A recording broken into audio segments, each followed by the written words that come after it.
welcome back to the Hannahcast YouTube channel, and today I'm going to be talking about the USC Scripter Awards nominations. Now, you're probably wondering, what are the USC Scripter Awards? Well, because we don't have the Writers Guild of America Awards this year because the nominations come out after the Oscar nominations, and the winners are announced after the Oscar winners are announced, we kind of have to figure out what screenplay awards we can use, and the closest thing we got right now is USC Scripter, even though they only tackle adapted screenplays.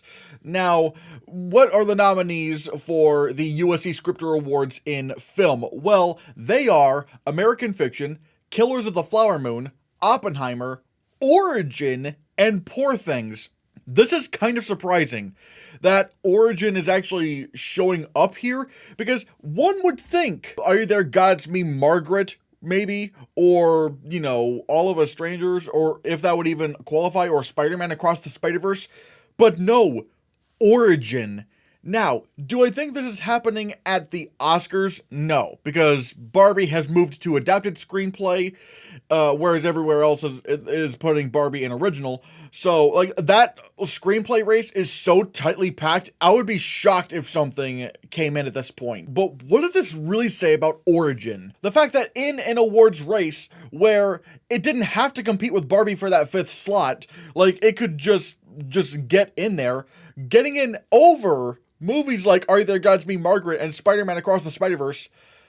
This is kind of telling, because if you remember, or if you've been seeing online, there's been a lot of buzz about Origin recently. Like, there's like this grassroots campaign to get it into the Oscars, because it hasn't really gotten in anywhere else at this point. It didn't get in Golden Globes, Critics' Choice, SAG.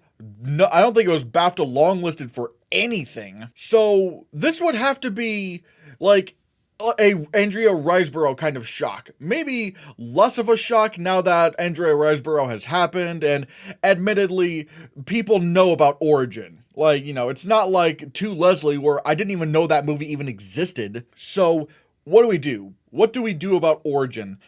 I'm not going to hit the panic button yet. I don't even know why I'm saying panic button, but I'm not going to jump the gun and say, yes, Origin is happening at the Oscars. Because right now, even in Best Picture, it's like, what do you take out? Because even the Producers Guild of America Awards, which never do international films, they nominated, I mean, obviously, Producers Guild nominated the predictable films like American Fiction, Barbie, Holdovers, Killers of the Flower Moon, Maestro, Oppenheimer, Past Lives, Poor Things. But the fact that they went out of their way to nominate Anatomy of a Fall and The Zone of Interest, how are they not getting in at the Oscars at this point? If even the Producers Guild Awards nominate them, like, what does that say about the competition?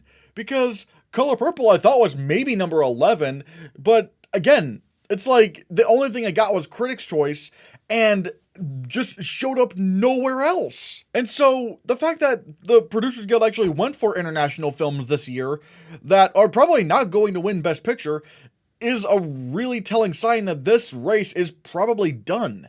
Like, I genuinely don't know what Origin would have to take out in order for it to get nominated for Best Picture. Or what about lead actress? Well, again, I'm pulling up my awards expert app here.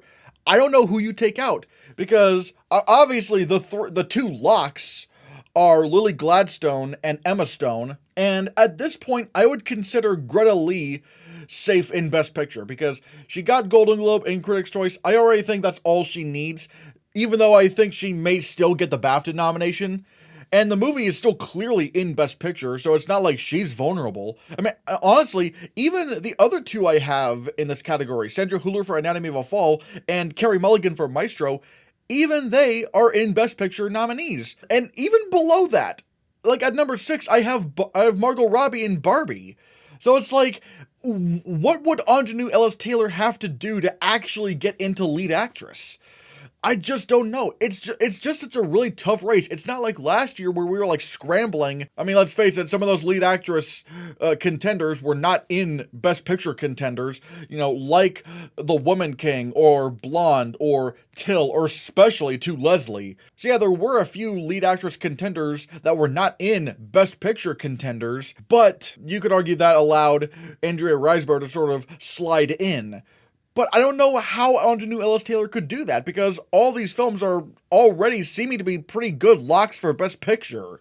So, I just don't know. Like, something is happening with Origin, I just don't know what it is. Again, I'm not gonna predict it for Best Picture at the Oscars, because I'm not gonna be that reactionary, especially since it would be very strange to have two Andrea Riseboroughs, like, situations happen back to back in 2 years. So, I'm not gonna jump the gun on that. But man, it is tempting, admittedly. It seems like a lot of people in the industry are seeing Origin and are going, wow, guys, did you see Origin? That movie's amazing. So, I don't know what's going on. Like, something is happening, I don't know what it is. But, yeah, stay tuned for tomorrow, because I'm gonna be reacting to the BAFTA nominations. Now I'm gonna pass the question off to you. What do you think of the USC Scripter Awards nominations? Do you think Origin is slowly going to become a thing? Even if it's not going to get nominated in, adapted screenplay, because that category is so tightly packed, do you think it's happening somewhere in Best Picture or Lead Actress? Who do you take out? Let me know in the comments below what you think, and consider hitting that subscribe button, because if you don't, you're going to be scripted pretty soon.